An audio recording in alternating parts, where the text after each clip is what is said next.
I am Wolfgang Amadeus Mozart, an Austrian composer known for my prolific output of symphonies, operas, and chamber music. I began composing at a young age and remain one of the greatest figures in Western classical music. Here are some facts about me. I have been suffering all my life. Why? I did not speak to my father for the rest of his life. I lost 4 of my 6 children. I lived only 35 years. All facts are truth. I am ashamed of some things, and some things almost destroyed me. However, it is an integral part of my life. It proves that famous people have the same problems and life challenges as everyone else. Now all about it in more detail. Section 1. I have been suffering all my life. Why? Ah, how cruelly the world spins. It is as though my very genius is bound to the strings of poverty, forever pulling at me, dragging me down. For all the notes I've composed, the symphonies that soar, the operas that sing, the music that should lift me to the heavens, it is the weight of coins, or rather, the lack of them, that drags me to the earth. I have composed some of the most intricate and beautiful works ever written, the Requiem, the Magic Flute, the piano concertos, pieces that stir the soul, that defy the very essence of music itself. And yet, here I sit, surrounded by debts that taunt me like shadows. How can it be that I, Wolfgang Amadeus Mozart, the very spark of music in this world, find myself in such ruin? It is as if my talent, that blessed gift bestowed upon me by the heavens, has been cursed by the gods themselves. How cruel that I can fill concert halls, make kings and queens weep at my work, and yet, my pockets remain empty. I've known the glittering world of patronage, of imperial courts and aristocratic support. I was once the darling of Vienna, praised by the emperor himself, and yet here I am, a man of unfulfilled promises, unable to meet the most basic of needs. I have composed for royal courts, I have dined with noblemen, and I have been celebrated as a genius. And yet none of it has protected me from the relentless march of creditors. Why should I suffer for a gift that was given to me? Why should I starve, while the very men who claim to appreciate my work sit upon their wealth? This endless cycle of dependence is not the life I envisioned when I first began to compose, when I was celebrated as the wonder child of Europe. He shakes his head, a dry laugh escaping him. I live in a constant state of uncertainty. Every day, the landlord knocks at my door, reminding me of what I cannot give. My creditors wait, hands outstretched like vultures, ever hungry for what I cannot pay. And I, he pauses bitterly, I sit here, composing, creating, while my life crumbles beneath me. I should be thriving, should be as grand as my music. And yet, I am a beggar at the gates of fortune. The music I create should be my salvation, but it is nothing more than a fleeting pleasure for others. For them, it is entertainment, it is beauty. But for me, it is the only thing that gives my life meaning, and yet it comes at the cost of my dignity. I run a hand through my hair, exhaustion written all over my face. How could it come to this? I have squandered no fortune. He chuckles darkly, I have not. But the world does not see it that way, does it? The fine clothes, the wine, the nights of merriment with friends, they see only the surface. They do not see the strain beneath it, the nights I lie awake, staring at the ceiling, wondering how I will keep my family fed, how I will silence the echoes of my debts that haunt me. There is no peace in this, no peace in the beauty of a melody when your very life is dissonance.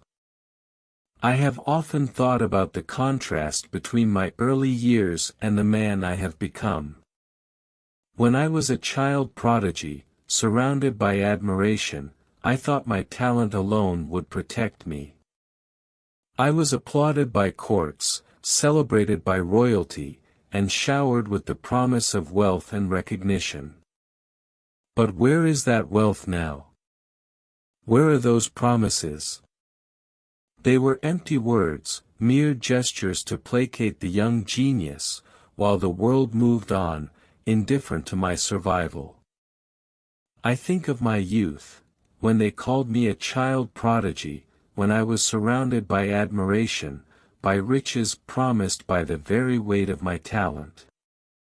And yet, I find myself here, far from the grand salons I once dreamed of, cast adrift in a sea of unpaid bills and broken promises.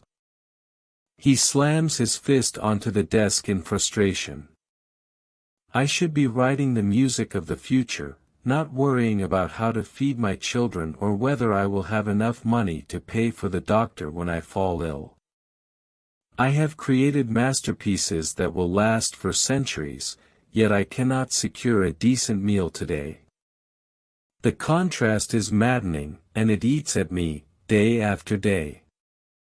He sits again, gripping his pen tightly. A composer, they say, must create freely, without the chains of the world to bind him. But I cannot be free, can I?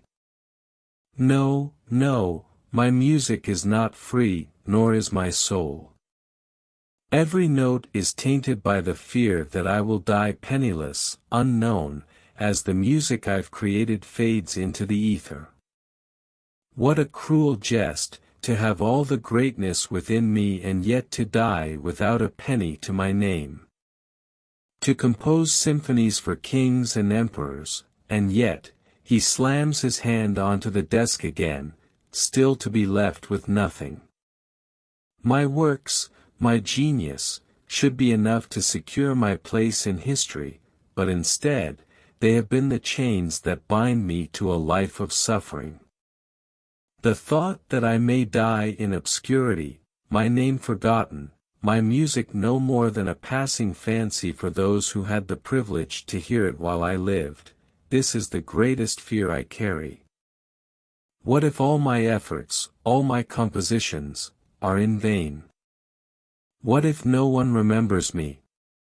What if the world does not recognize what I have given? He looks at the pile of bills again, the weight of them almost suffocating. I dream of a day, though I know it is but a fantasy, when I will no longer worry about where the next meal will come from. When my works will be treasured, not as the fleeting whims of a moment, but as eternal treasures. But alas, this day is far from me. I am not asking for wealth, no, what I seek is far simpler. I seek peace.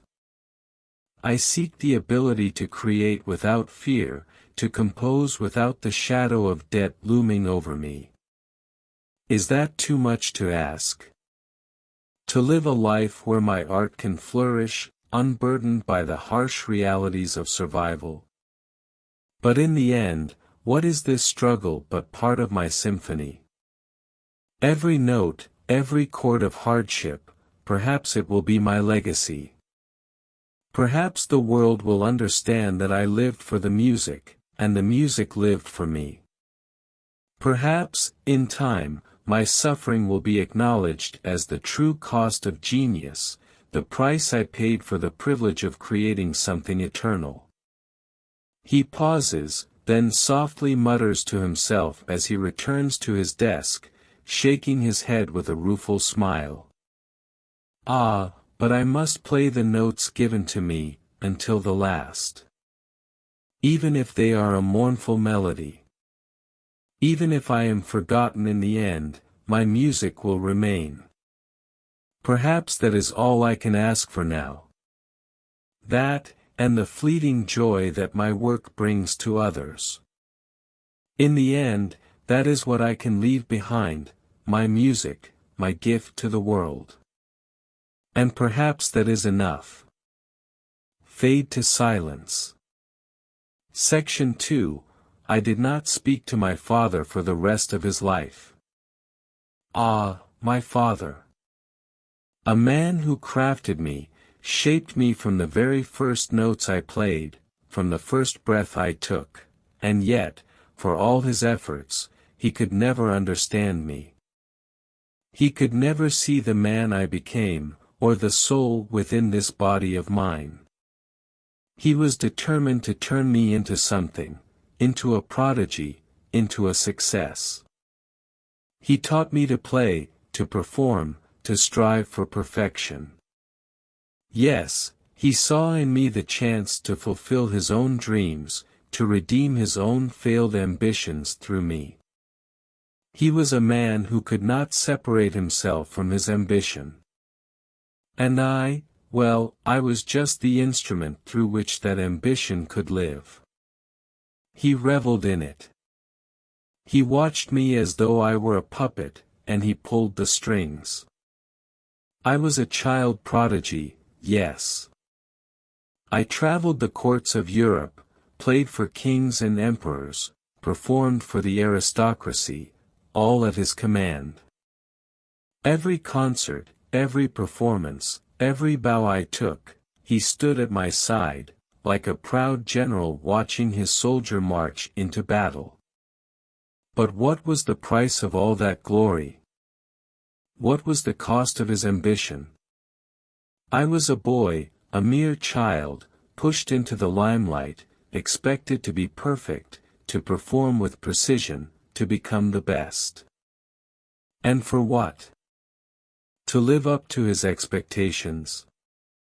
To fulfill his dream of having a son who would conquer the world of music. A dream that was not mine, but his alone. In the silence between our performances, in the hours when the music was no longer the language we spoke, I began to see the truth. The harsh truth. He had no love for the man I would become, no love for the man I was destined to be. His love was conditional, based on my ability to meet his expectations, based on my ability to remain his creation, his perfect son. He did not want me to be free. He did not want me to spread my wings, to find my own way in the world. No, he wanted a puppet, a machine that could play his perfect symphonies, follow his rigid orders, never stray too far from the path he had laid out before me. And when I did leave Salzburg, when I defied him, that was the moment that broke us. I had no choice. I needed to live for myself. I could not continue to live under the weight of his control. But the look in his eyes when I told him I was leaving, the disappointment, the hurt. It struck deeper than any critic's harsh words, deeper than any failure I have ever known. To him, I was nothing more than a disappointment, a son who had betrayed him.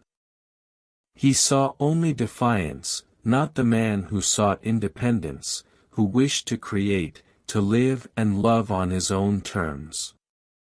It was as if my very existence outside of his control was a personal betrayal. He picks up a letter from the desk, holding it up as if it were a relic from the past. Look at this.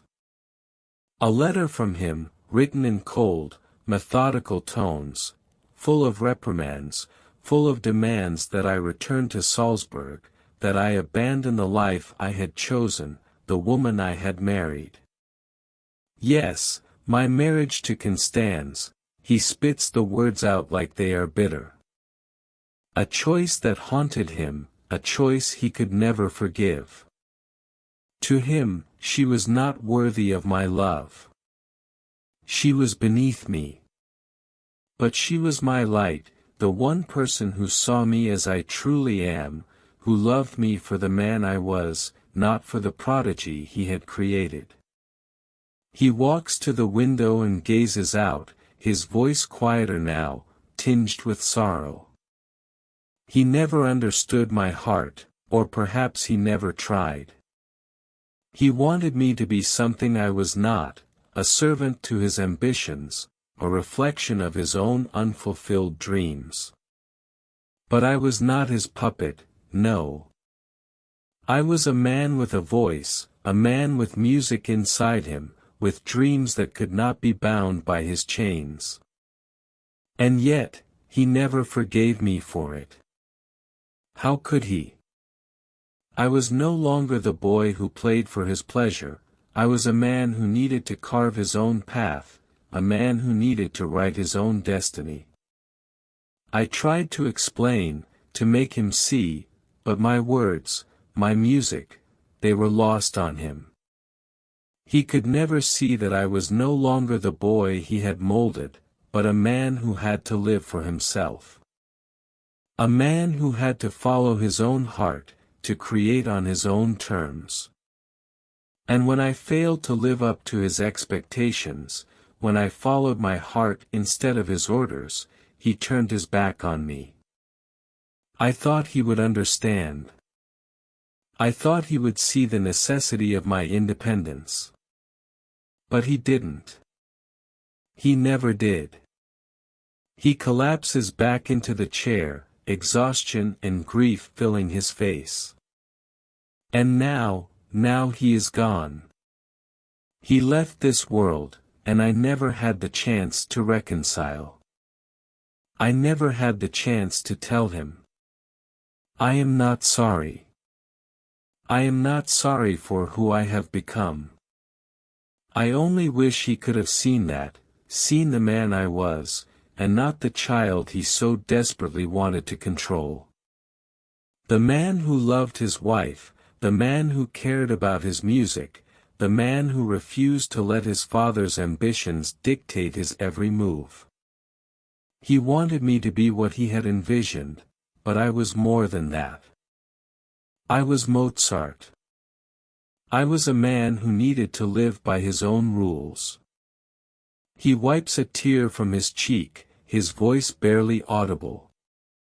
I never asked to be his puppet. I never asked to be the perfect son he could show off to the world. I only wanted to be myself. And I did that, despite the pain, despite the rejection. I wrote my music. I wrote it for me, for my soul, for my heart. I did not write it for anyone else. Not for the emperor, not for my father, not for the court. My music was mine. It was my only freedom. He stands again, his voice filled with quiet resolve, as if finding peace in his words. I am not his puppet. I am not anyone's puppet. I am Mozart, and I will compose my music as I see fit. And though the bitterness remains, though the pain of his absence lingers, I will carry on. For my music is all I have left. And it will always be mine. I will not let his shadow cloud my path any longer. The world will remember me for who I truly was, not for who he wanted me to be. I will not be silenced. He looks up to the heavens, a final tear escaping his eye, and the scene fades to silence. Section 3. I lost 4 of my 6 children.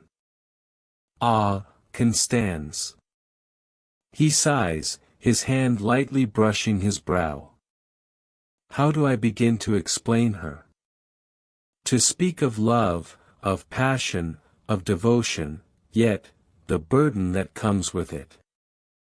Ah, how I adored her, my sweet Constance, my muse, the one who captured my heart when I least expected it.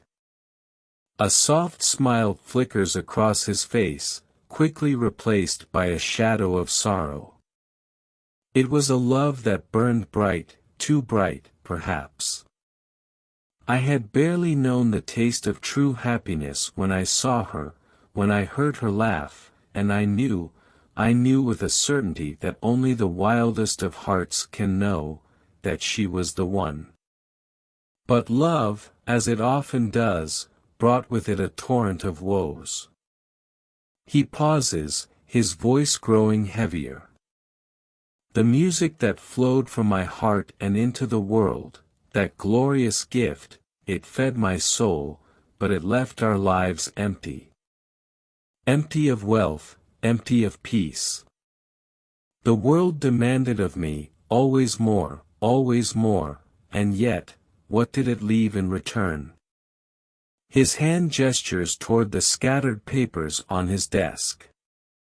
Gold? No, only debts. He laughs bitterly, the sound almost hollow. And Constance, my love, my sweet, she stood by me, as I dragged us through every hardship. His voice softens. The late nights, the endless hours of composing, the frustration, the moments when I would forget everything else in the world but the sound of the music, it drove us apart as often as it drew us together. And then there were the children. His expression falters, and his voice trembles. 6, we had 6, such a miracle, such a blessing, and yet the weight of their tiny lives crushed my heart.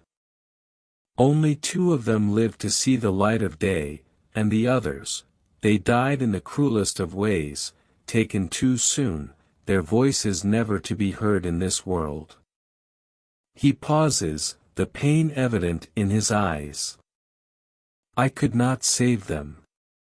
No matter how much I wanted to, no matter how hard I tried.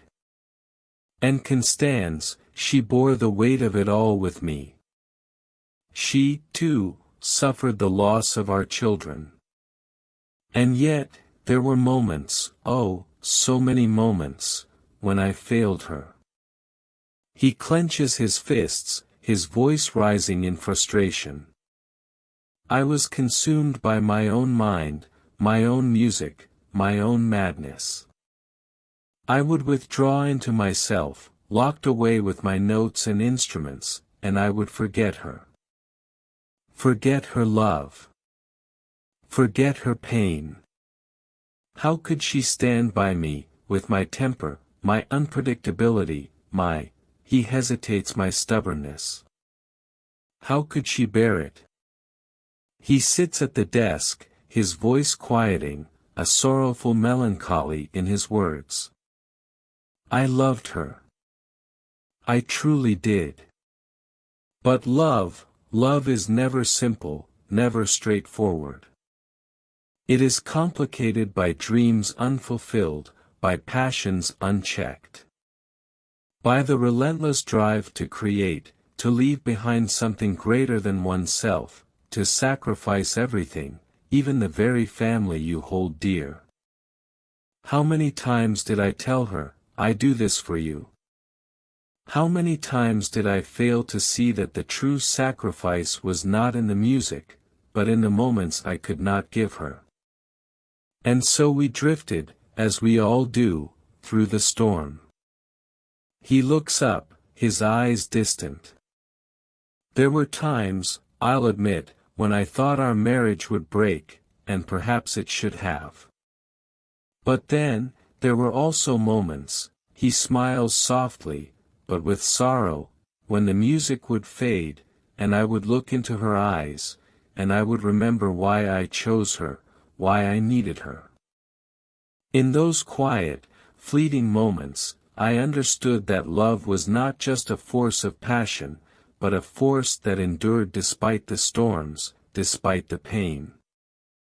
But alas, the storms never stopped. His hand falls to the desk, defeated.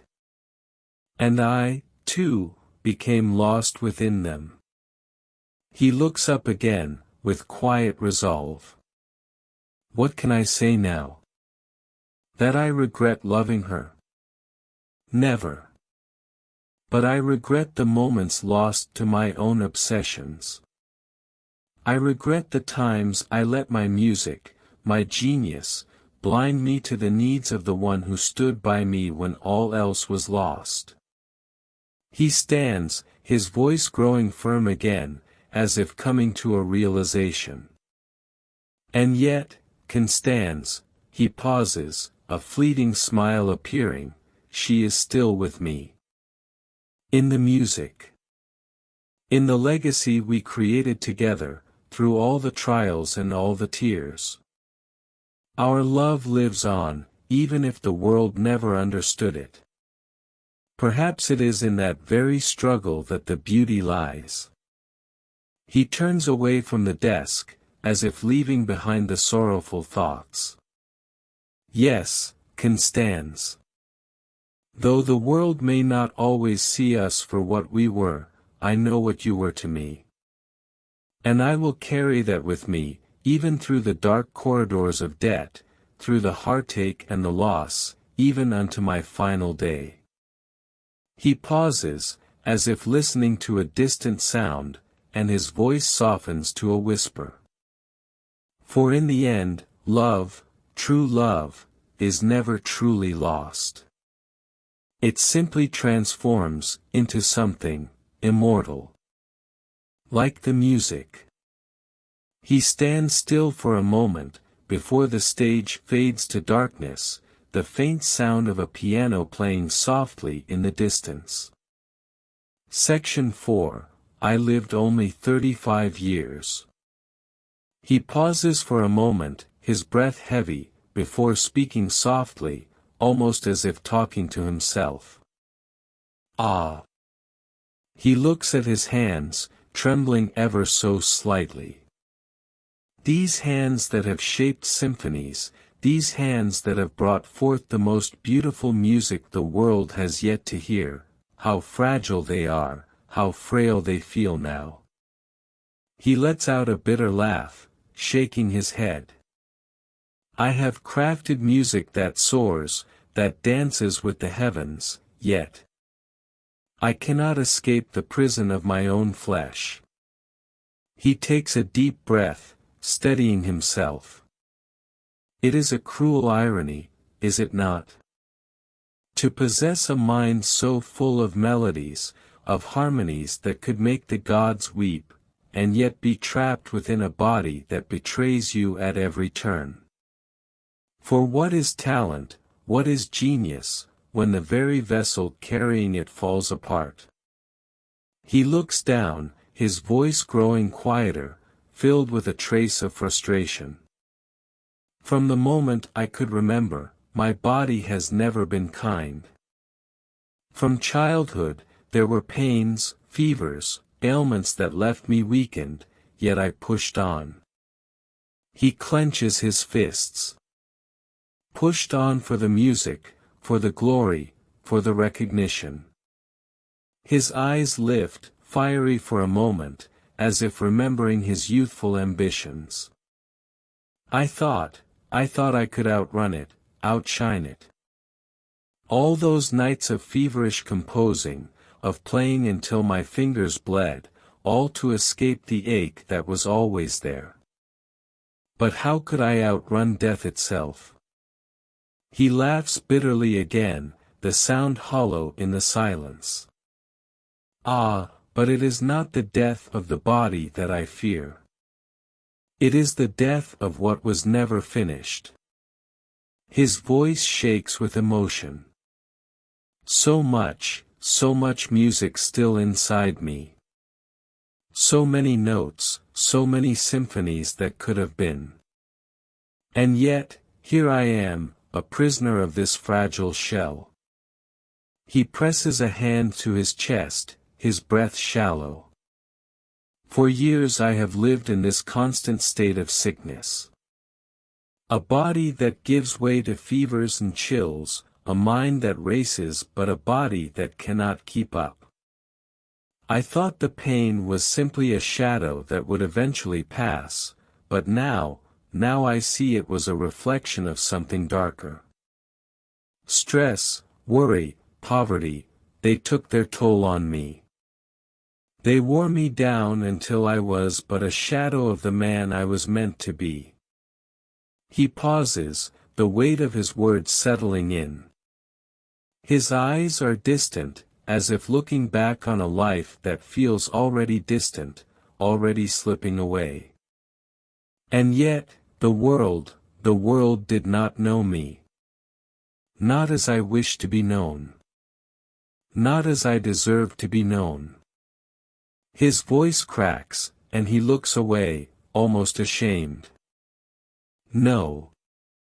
My name is not sung from every corner of the earth. My works were not performed in the grandest halls, not in the way I had dreamed. I died. I died in obscurity, in poverty. His voice grows small, as if ashamed of his own fate. What is a genius, when he is not understood? What is a life, when it is spent in the shadows, unseen and unappreciated? I was a child of the court, yes, a child of luxury, but where is that luxury now? He gestures toward the empty space around him, his hand trembling slightly. My life was one of struggle, of striving to be more than I was allowed to be. A composer of great passion, yes, but a man who could never escape his debts, his frailties. And what of my wife, Constance? He sighs deeply, pain flashing across his face. My poor wife, my sweet Constance. She was left with so little. And my children, my dear children, they will never know their father as they should have. He closes his eyes briefly, as if imagining the life that could have been. They will grow up without me. Without my guidance. Without the music I should have written for them. His voice softens, filled with an aching resignation. I cannot change the past, nor can I rewrite my fate. I have given all I had, my life, my health, my spirit, to the music. But now the music is all that remains. It is the only thing that will carry me, beyond the grave, beyond the dust, beyond the pain. He smiles faintly, a bitter yet peaceful smile, as if accepting his fate. Perhaps that is enough. He laughs softly, almost as if to himself. Perhaps that is enough for a man like me. He looks directly at the audience, his eyes filled with a quiet intensity. When I am gone, remember the music. Remember the beauty, the joy, the sorrow that it brings. And perhaps, just perhaps, you will understand me, understand my soul. Not in the way I ever imagined, no, not in that way. But in a way that is timeless, eternal, and beyond the confines of the body. He pauses, taking one last deep breath as the piano music swells softly in the background. So I leave you with this, a legacy not of riches, not of fame, but of music. Of sound, of emotion, of life, captured in every note. He steps back, the music continuing, his figure fading slowly into the shadows.